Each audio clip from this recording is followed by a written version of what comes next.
Let me see if I can center this a little bit better. There we go. Okay. So she got through, and then I had a girl swim 1500, and she missed her best time by 3 seconds. So not terrible, but okay, let's say. I mean, first real travel meet of the year, right? Because I mean, you guys were up in Quebec City last week, right? Yeah, 2 weeks, a week and a bit ago. But yeah, U Sports was the big meet, really, for us. It sucks to say because you want trials to be the big meet, but the timing isn't awesome, right? Yeah. And that's just the situation as it is. Let me see if I can also improve the light. I wonder if I can improve that situation. Hold on a second. No worries. Just trying to make it a little bit. There we go. That's better. There we go. Technical arsenal there. Yes, I'm getting it all together here. I'm trying to figure it out. I have to move everything backwards. Okay, there we go.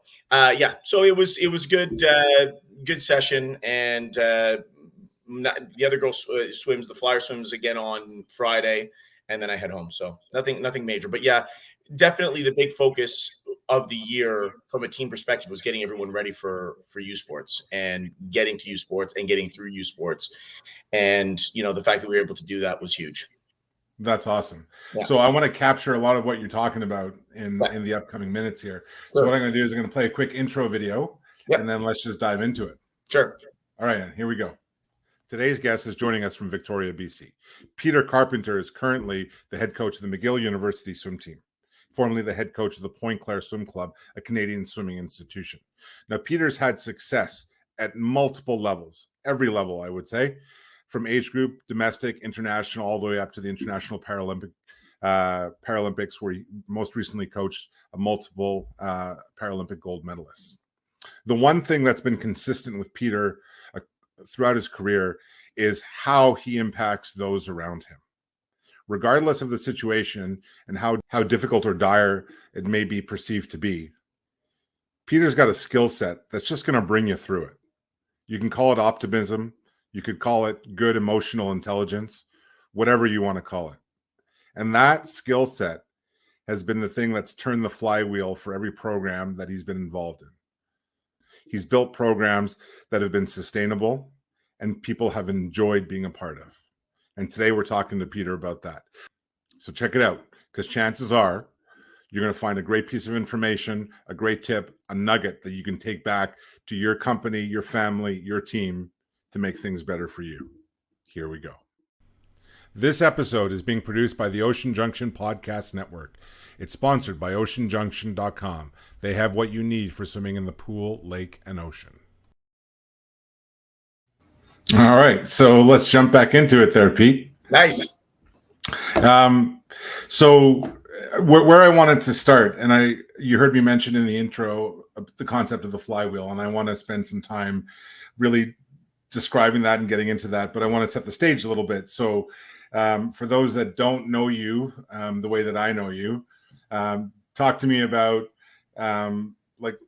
right back to the beginning, where you started swimming, your first coaching job at your first summer pool, to Pointe Claire, to McGill, and all that stuff.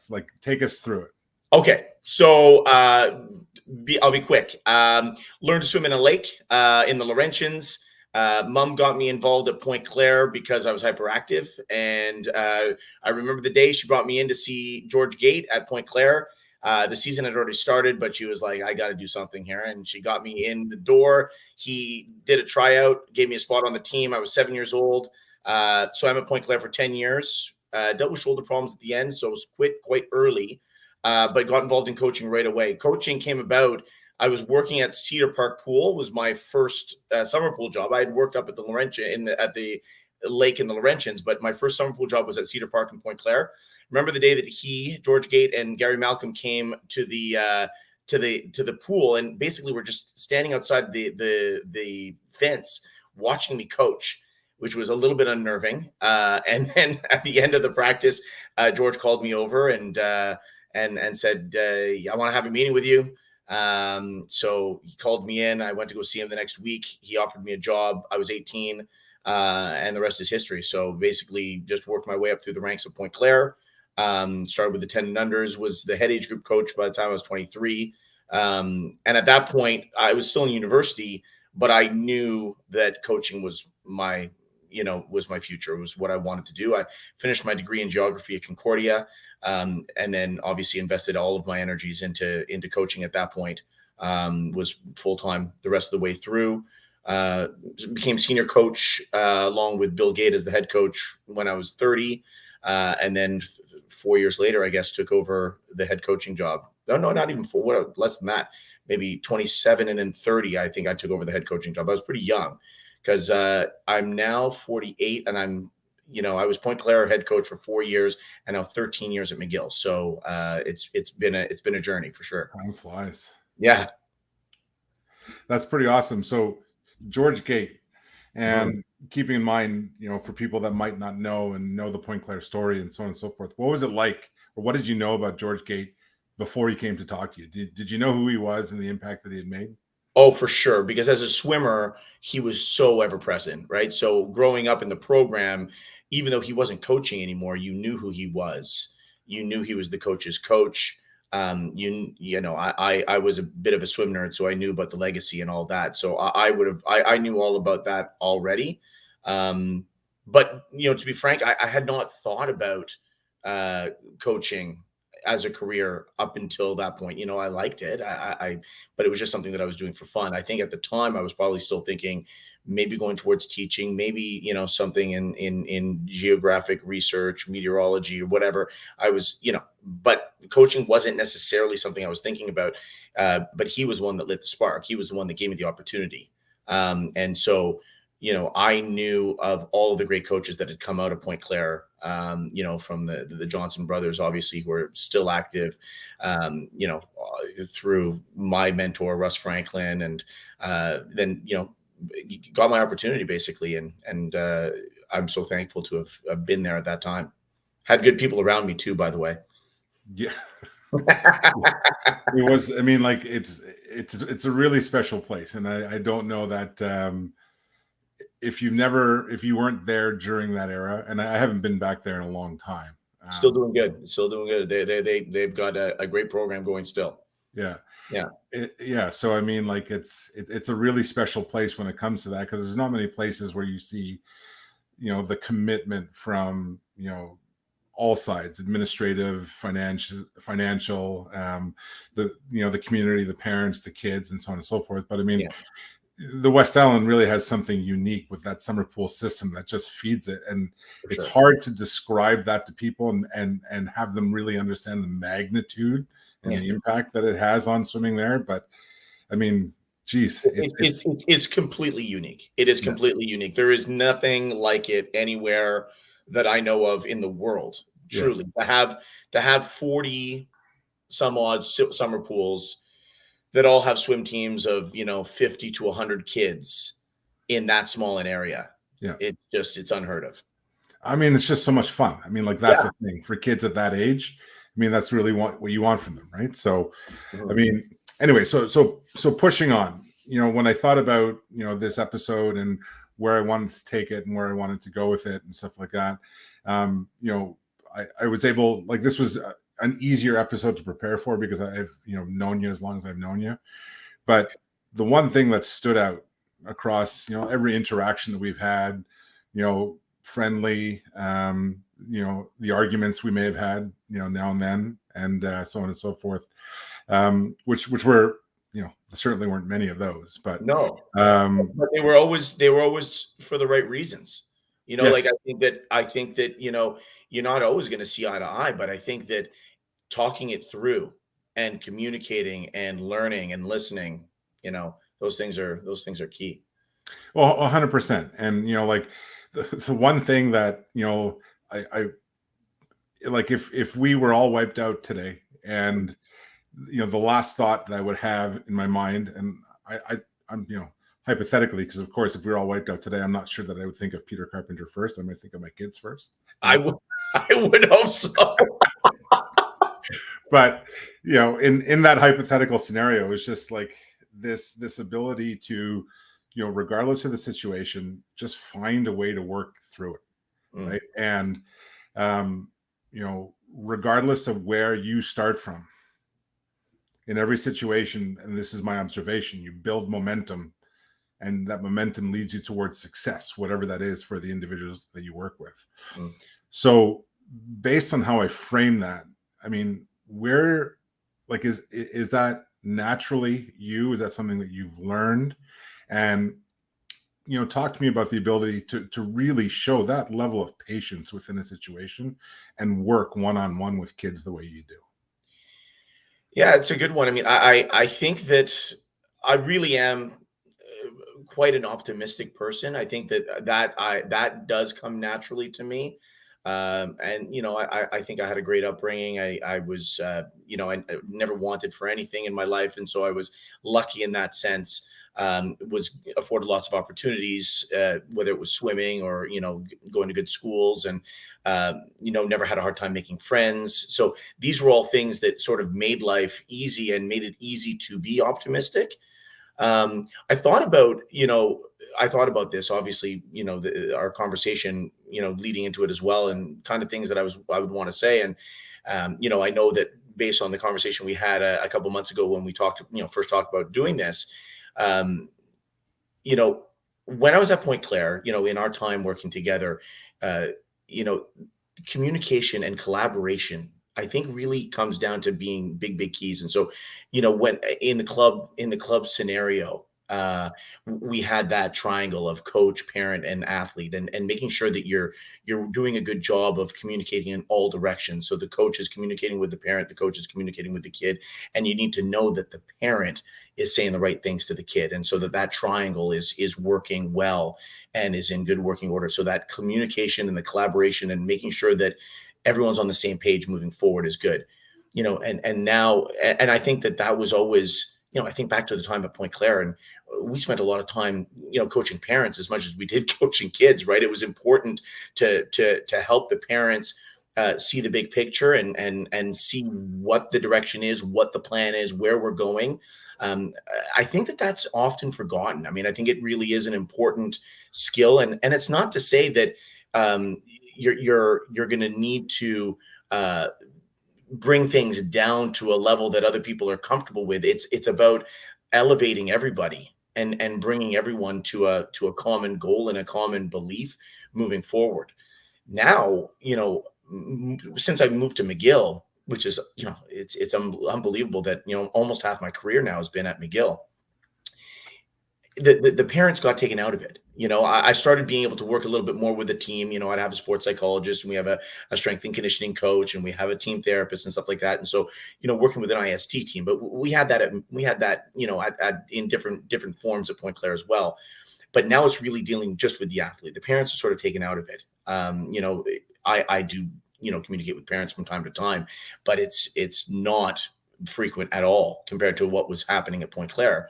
And you learn that coaching the person, right, is so much more important. Having a common vision and knowing that the athlete is seeing what you're seeing, and not giving up on making sure that you can get on that same page until you're on that same page.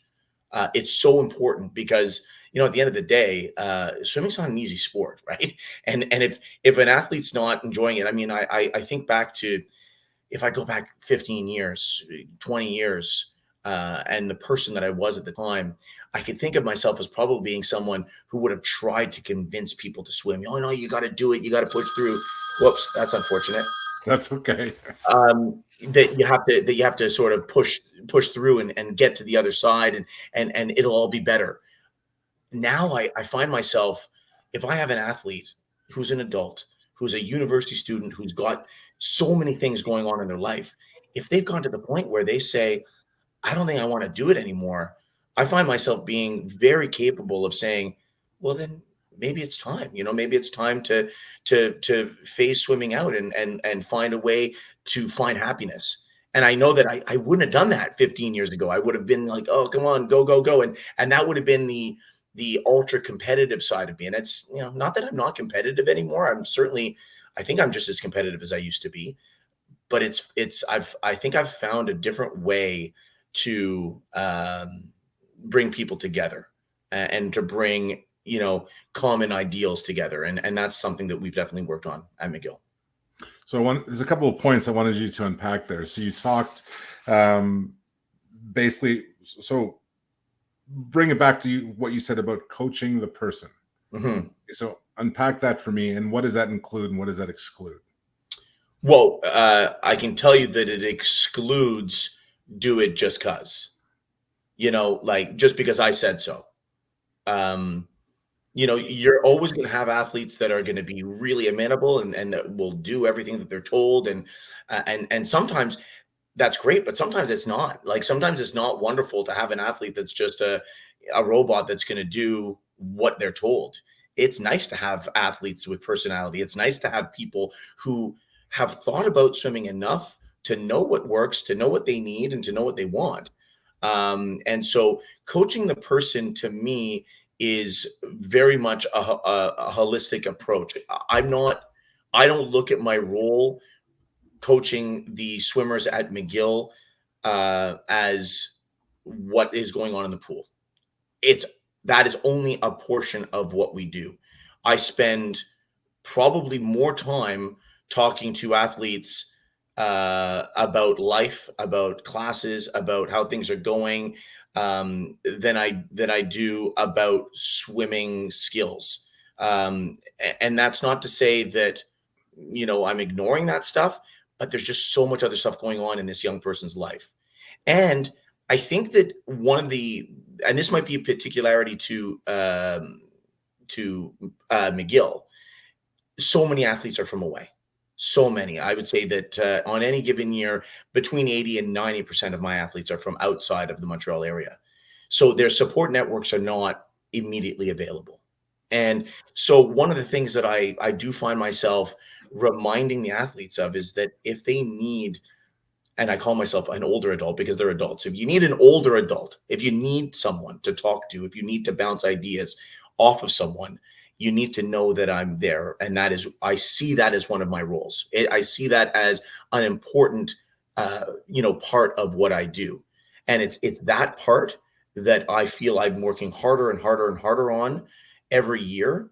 And honestly, in these last 2 years with COVID, it's been 80% of my work because there was so much time that we were out of the water anyways, and it was tough.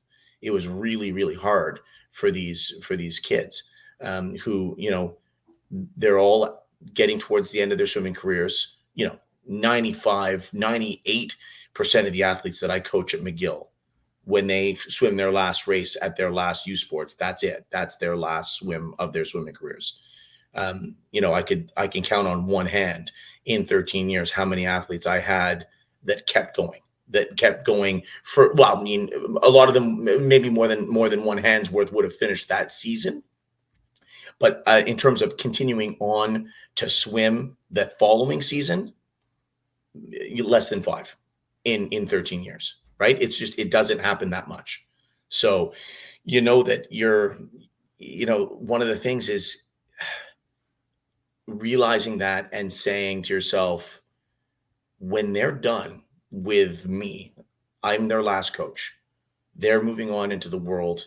One of the roles is you're sending them off. You're sending them off into the world as fully formed an adult, functional human as possible. Like that's what you want. You want to see them go out there and succeed. And it's not going to be in the pool, right? Like the success at that point isn't going to be what they're doing in the pool. It's going to be what they're doing with themselves. So that's the stuff that's really important. That's a really, really good answer. So there's a second point, and you kind of got to a little bit there, but I still want to ask it. So you brought up, the importance of getting everybody on the same page. And if we're not on the same page right now, we'll work to get on the same page. So I guess a couple things on that. Well, actually, no. Unpack that for me first, and then I will go and ask my next question. Well, I mean, goal setting, right? You need to know what they want to do. It's all well and good that I have certain goals and ambitions for the athletes or the team for that matter. And the team goals are always going to be just a product of the collection of all the individual goals that everybody has. And those team goals are discussed between the coaches and then the coaches and the leadership group and the leadership group and the team. So those are all sort of formed together. But if at an individual level, each swimmer is going to have a different vision of what they're doing. I'll give you an example of one of the athletes that we've got right now. Super talented guy, super talented swimmer. And, from the age of 14, 15, 16, swimming was his life. He gave everything for swimming, sacrificed academics, still managed to get into McGill, which is great, because he probably had 3-4 years there where he had subpar academic results for the brain that he was gifted at birth. And that was because he was so wrapped up in, I got to do this. I love swimming and I want to have so much success. And, had a meeting with him.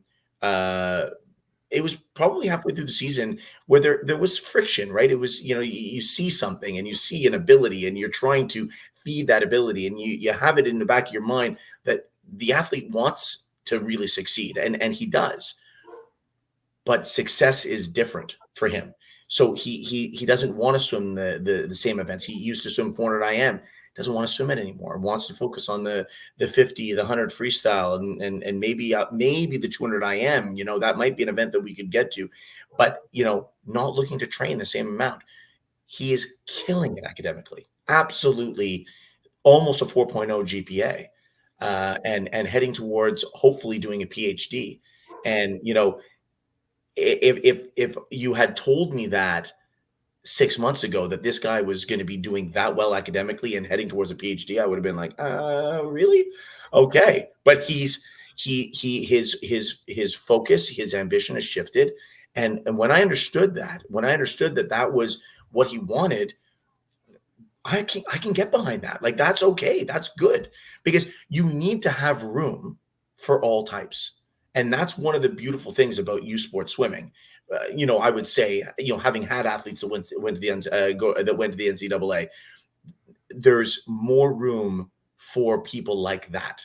I think in U Sports, there's more room for people like that in Canadian university sport in general, to have people who are really driven academically and may sacrifice some, athletic ambition for that. And we need to have room for people like that. Well, 100%. And that's a great description. And there's a lot of good stuff there. You mentioned COVID. How did that change how you do things? A lot of this, a lot of Zoom. It was eternal. It was eternal. It was tough in Quebec, as you probably know. It was lots of shutdowns, lots of time out, over a 2-year period, the ins and the outs. One of my managers referred it to the what was it? The Corona coaster. It was just the ins and outs of the pool. When we were, I'll say one thing. One of the things I'm probably the most proud of my team, and I'm, it's funny, we have our gala coming up on Tuesday, so there's certain things that are running through my mind in terms of things that I'm going to say. But one of the things that I'm the most proud of is how they responded to the initial really long shutdown, where we were out of the pool for more than 3 months, with nothing, no lap swimming, nothing, and just realizing this. Right here, there we go. You look good. We were on Zoom, and we set up a schedule. Savannah and I set up a schedule. Savannah was doing Savannah King, who's my assistant. She was doing primarily the sort of aerobic, exercise classes, and I was doing stretch cords, and we were leading them. It was great for me. I mean, I was probably fitter then than I'd been in a while, and we were going 9 hours a week on Zoom. 9 hours a week. So we would alternate 1 hour and 2 hours per day, doing exercise classes on Zoom, and having people buy into that.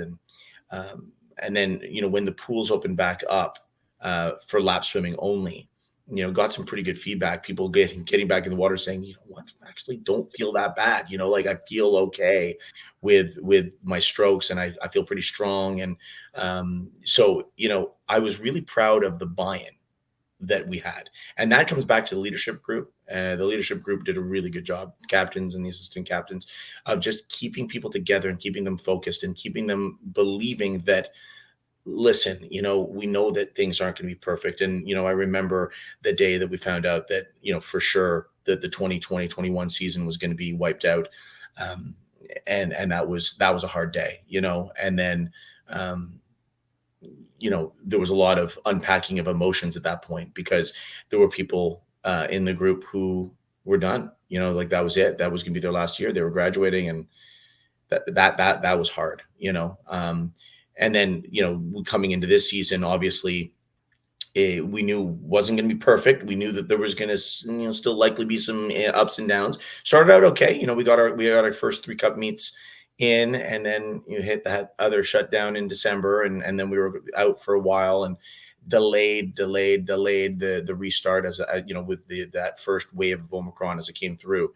And that sort of put a wrench in things because we had really been building well, had great results in the first 3 cup meets. Team was looking really good, and we had no real training options, and at that point, significantly less desire for doing the Zoom. Like, they were zoomed out, and they were zoomed out from that first stint of doing all of that exercise on Zoom. And we did start getting back to doing some stretch cords, but they were zoomed out from the classes too. Like, you have to imagine, they were on Zoom 9 hours a week with me, and another 20 hours a week with the classes. They must have been losing their mind. I can't even imagine how much time they were spending on Zoom. And then, yeah, it was nuts. It was nuts. They were just screen fatigue. Yeah, it was tough. Yeah, fair enough. And beyond that, I mean, I guess from a philosophical standpoint, because you mentioned this when you were talking about where you guys are at now and stuff like that, and how your philosophy as a coach may have adapted or changed or evolved and whatnot. So I'm not sure if I understood it that way, but did I? Well, I mean, yeah, I would think so. I think that the coaching of the person and prioritizing that certainly made interactions and made the ability, like, it created an ability for me to stay really engaged in the downtimes, having one-on-one meetings. I actually, this wasn't with my current athletes, but I actually feel like I recruited quite well in COVID, and that was all on Zoom too. Like, there were no recruiting trips. You couldn't bring people in. And you get good at having conversations like this, and getting to know people, and getting to, figure out what makes people tick. And it really forced a situation where, hey, when there's no real point talking about swimming right now. Let's talk about you. Let's talk about where you want to go, where you see yourself being, and how you want to be in the world, and how can I help? Basically, that's what it came down to. And there was a lot of time to do that, which was kind of nice. Oh, it's good. Certainly a great time for connection if you were able to use it. Because I mean, Yeah. it's easy to say that, and there's a lot of people that struggled through COVID, and connecting wasn't as easy as we might. It doesn't come down to just saying you're going to do it. No, for sure. And So. I think I feel for introverts, right? Like, I think that being extrovert plus the way I am, it's not hard to talk. It's not hard to have conversations and stuff like that. But for people for whom it doesn't come naturally, that sense of isolation must have been really, really hard. And being able to have the conversations, helped you sort of stay alive, helped you sort of feel like you were, still productive, still feeling good about things. But I'm sure you and I both heard so many stories of the isolation syndrome, of people just feeling like they were alone, and Yeah, it's been it's tough. been tough. Yeah. Absolutely. Yeah. So I want to come back to the flywheel before we end this off, and just kind of frame it and kind of talk about it a little bit more. So the flywheel, if you imagine it, like, it's just, basically a wheel that gains momentum the more and more force that gets put behind it. And from this point of view, right, the force is the momentum created by a team or by a coach.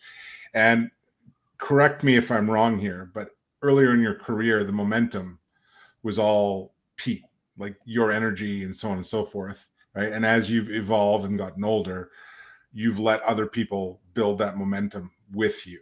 Is that fair to say? I would say that that's a very fair statement. Yeah. Yeah. So, I mean, talk to me a little bit about the main differences between, young Pete coaching age group at Point Claire, and I remember you as a coach before I was a coach when I was still swimming. You were still a swimmer. Yeah. Yeah. And like the energy and jumping up all over the place and so on and so forth, and getting all the kids excited and into it and stuff like that. So I mean, like nowadays, how do you get others to gather that momentum with you? And you talked about this a little bit, but I think there's like a deeper part of that. It's surrounding yourself with good people, first of all, having a good leadership group. I think it's something that's really, I'm not going to say it's unique, because we definitely sort of built sort of team captain type mentality at Point Claire as well, and had your more senior swimmers, the ones that were that had the voice that you wanted. I mean, at a certain point, there were some really good swimmers that didn't necessarily always have the right voice, and then there were swimmers that maybe weren't as good, but that had a really good voice, that were able to bring people along. It's a lot easier, I think, at the university level. One thing that is really, really cool about varsity swimming is that idea of everybody sort of looking in the same direction, and turning swimming into a team sport. And it's, at Point Claire, we were pretty good. We talk about team spirit, you talk about the cheers, and you talk about, winning team champs and going after the sweep, and all of these things that we were able to accomplish at Point Claire. Those were all team goals as well. But at its heart, it was always still an individual sport. It was always just sort of the collection of all of the individuals, and that amounted to being something really great as a team.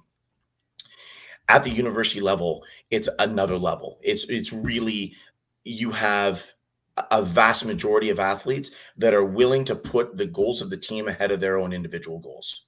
That the team goals are the priority, and achieving those are going to be more meaningful than their own individual goals. And I would say I've been lucky to have a vast majority of my athletes that sort of fall into that category. And that's the culture. So one of the things that I'm going to say is a key turning point, and it's actually quite recent, at McGill, was the creation of a charter.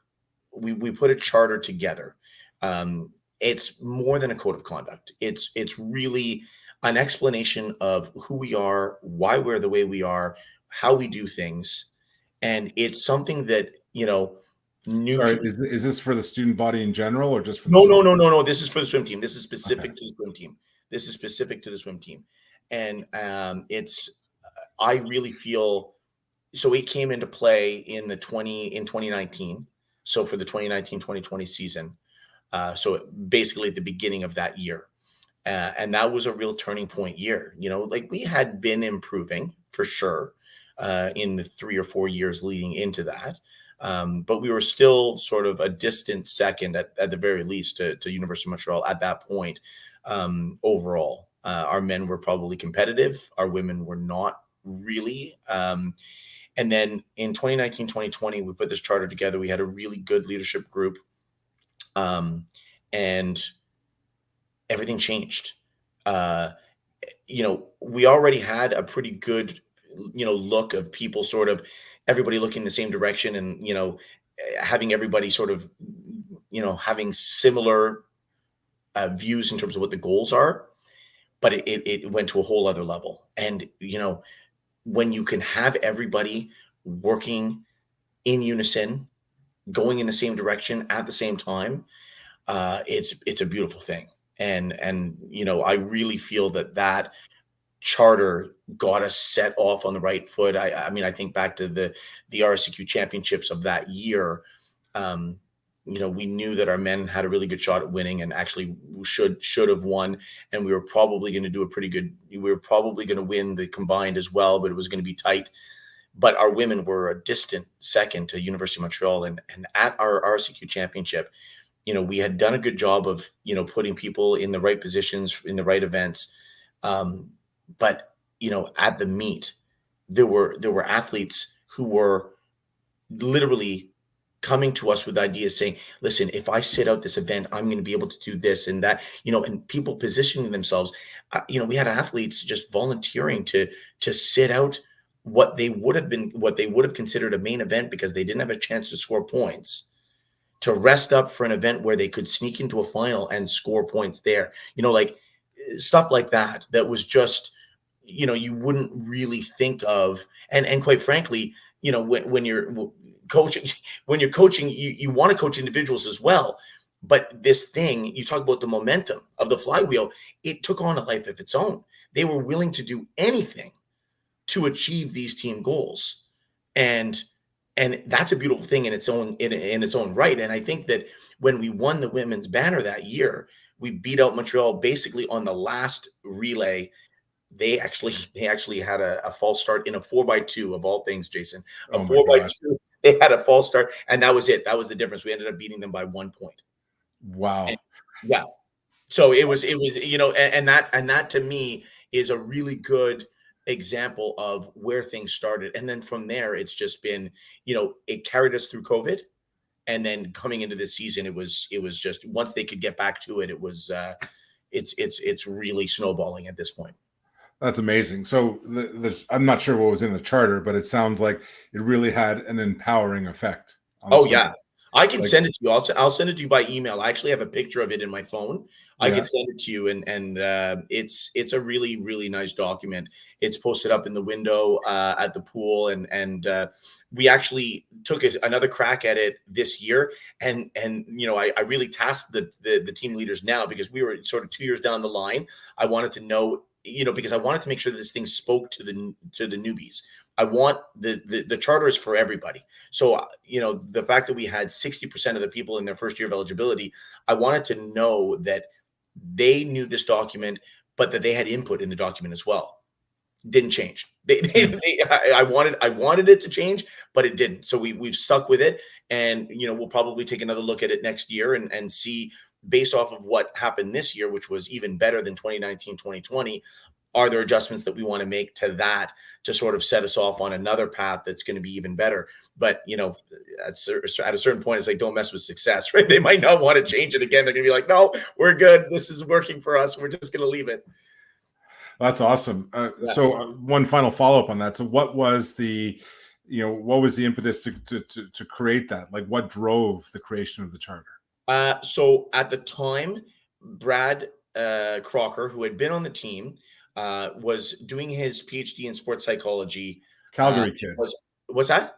He's a Calgary kid. Yeah, Bradley Crocker. Yeah. Correct. Yeah. Bradley Crocker. So he had been at Calgary. He came to McGill to do his master's in sports psych, swam with us for 1 year. And then now we're talking about the very next year, he was sort of a consultant with the team. He was a consultant in sports psych, and he was, and it was really Brad and the leadership group, along with me, sort of sat down, and we sort of started talking about our ideals. What do we want to be? Who do we want to be? And how do we want to act?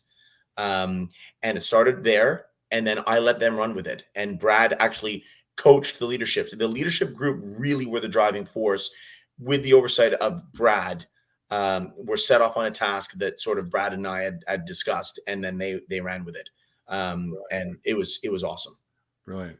Yeah, that's awesome. I mean, like, you've imparted a lot of information, and so if you do share the charter, are you okay if I share it as well? Absolutely. Absolutely. I think it's I have no trouble with as many people as possible seeing it, because I really think that it'll speak to you. You'll see what I mean when you read it. There's it's not complicated stuff. It's not rocket science, but it's definitely going to be, it's one of these things that brings people all onto the same page.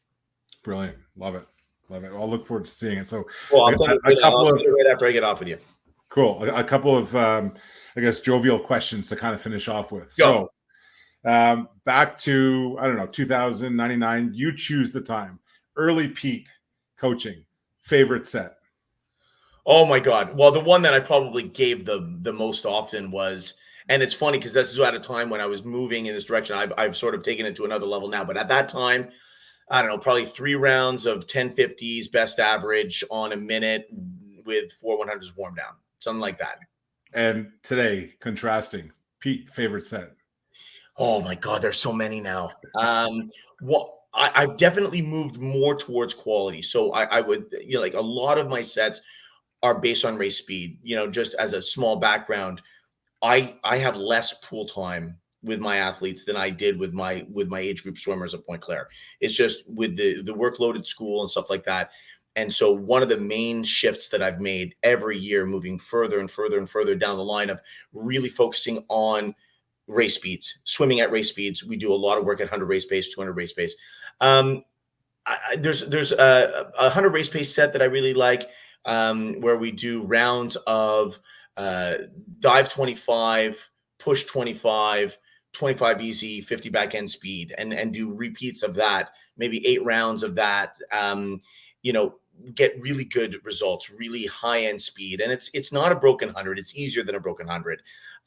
But it's really, really working high end quality. And I would say that that's a lot of the stuff that we do now, is just working a lot of high end quality, doing lots of race speed. I think that, to be honest, and I'm going to spill the beans, if any of my competitors are going to be listening to this, they might know, but I'm going to probably, take that and just shift a little bit, adding a little bit of aerobic taxing before those quality, see if I can take it to another level by getting them just a little bit fatigued, and then see if they can hold that same quality. That's going to be like the next step right now. Cool. Sounds like exciting workouts. Yeah, no, it's fun. Oh yeah, it's definitely high energy stuff. It's high energy. It's fun.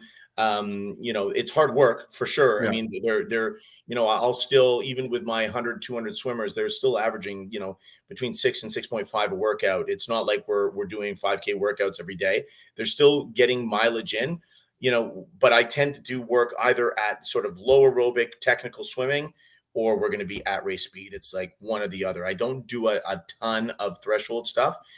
Savannah does. Savannah gets the distance. Kids doing a lot of the threshold stuff for sure. But we tend to focus a little bit more in the mid distance on race speeds and stuff. Yeah, that's Savannah's cup of tea, isn't it? Oh yeah, she loves those sets. Oh my God, yeah. No, so is she in the part of her career where this is like, I did this for 15 years and now I'm giving it back? She's actually remarkably good at that, because to me, that's it's funny. I had a conversation on Dech just this weekend about this, the idea that there are a lot of really great coaches out there that weren't necessarily great swimmers. I count myself as one of them. Like, I wasn't a very good swimmer at all. And I think that part of it is because those people that weren't great swimmers, they got tons of correction. They got lots and lots of correction. So their toolbox is full with all kinds of ways of seeing. And then sometimes there are some coaches that were really, really good that do go through that phase of, well, I did it and so can you. And you know what? Savannah is not at all like that. She's really, really very pragmatic and understands the team goals, and awesome. Fell into it perfectly. So no, she's awesome that way. And that, by the way, that change of the aerobic challenge moving into the quality stuff, that's a Savannah adaptation. So like she's my assistant, but let's be honest, she's got lots of great ideas that I'm going to feed off of for sure. Yeah, well, I was happy when I heard that she got hired there, because she's I've known, I don't know her really well, but what I know of Savannah, she's a really good person. So. Oh, she's terrific. Yeah. So I want to finish off with this one statement and then my final question. So I think Drew Love is his name, from McGill. Drew Love was my first athletic director.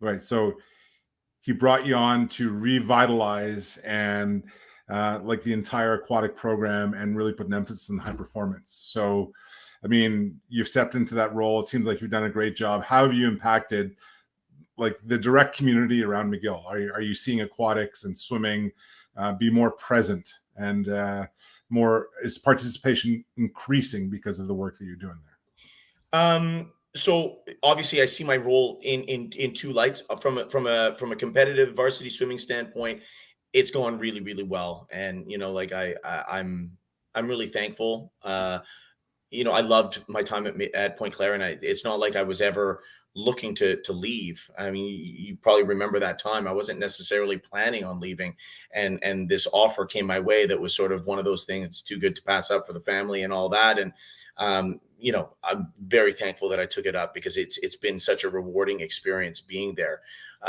So, and then, from a result standpoint, came in, there was lots of changes that needed to be made, lots of culture changes. And, I thought just a little of a quick funny note. When I remember having my first meeting with Jeffrey Phillips, who's now the athletic director, but he was sort of director of sports program at that time. And so I had my meeting with him talking about what my goals were. And I basically, at the time, I was young, I was brash. I thought I was going to be able to fix everything, and, it was going to take no time. And I said, oh yeah, no, I hope to have, both the men's and women's team that were at that point probably ranked, in the sort of 13th to 15th ranked in the country at that time. I was like, yeah, no, I'm going to get them both in the top 5 in the next 3 years. That was my first meeting.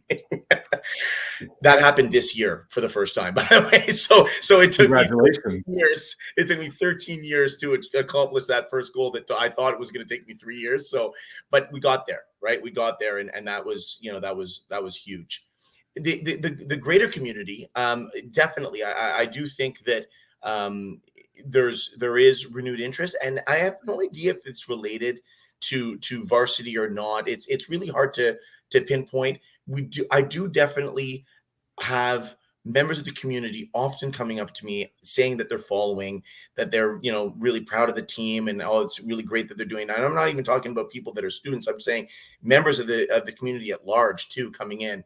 Our master's program in the fall, we had 100 participants, which was the most we've ever had. So yeah, I mean, things are definitely going in the right direction. I think COVID was tough.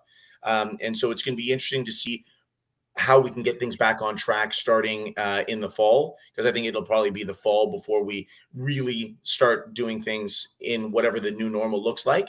But yeah, no, things are going really well. That's amazing. That's fantastic. Well, I thank you for your time, Pete. Like, this has been a real treat to catch up with you. I mean, I haven't spoken to you in so long. I know. Right? And I don't know if you tried Spoon's Diner. Did you get out to Spoon's? I didn't. Where is it? Okay. So, I mean, like, it's quite a ways from the pool. It's down, it's a couple blocks, I guess, north of downtown. Right. Okay. So if you got a car. So, I mean, it's on my side. It's on my side of downtown. Yeah. So, yeah, I mean, like, I can't remember the exact address, but if you Google it, I mean, like, it is the best. I mean, they're getting free advertising here, but it's the best breakfast spot in Victoria. Oh, it's a breakfast spot. Okay, it's a breakfast spot. So I'm gonna have to see. I could potentially find my way there tomorrow because Kaylin doesn't swim tomorrow, so maybe I can do that tomorrow morning. Yeah, I mean, like, I'm sure they're open for lunch. Like, it's a good old fashioned diner. Like, you go in there, and, like, there's not a healthy thing on the menu. Right? Right up our alley, right? Exactly. Maybe I'm mistaken about that, but I never get anything healthy when I go there. Let me say that. So, okay. But so final question. Yeah. Top 4 favorite Canadian bands. Top 4 favorite Canadian bands. Well, Rush, like, by far, is at the top. And then I'm going to have to put Blue Rodeo and Tragically Hip in there. I don't know if they're 2-3 or 3-4 or 2-4. And then, I mean, Neil Young, Crazy Horse, I'm going to have to, I've got to go with Neil Young, Crazy Horse. I don't know if we can count them as Canadian. I don't know if Crazy Horse were American, but Neil Young is Canadian. So I'm going to give it to Neil Young. I thought for sure I was going to stump you on that question because you were going to have a list of like 75 bands. And you have to go down to 4. Well, I mean, I've seen Blue Rodeo and Tragically Hip, like, I don't know, 10 times each. So those ones have to get on there. I've never actually gotten to see Rush, but Rush is by far my top of the top Canadian bands. And anyone who doesn't put them at the top is not listening. That's my own. There you go. All right. Awesome. Well, Pete, good luck in Thanks, Victoria man. Canadian Trials, and look forward to connecting again soon. Really, really great talking to you, bud. Take care. Thanks, man. Okay, bye.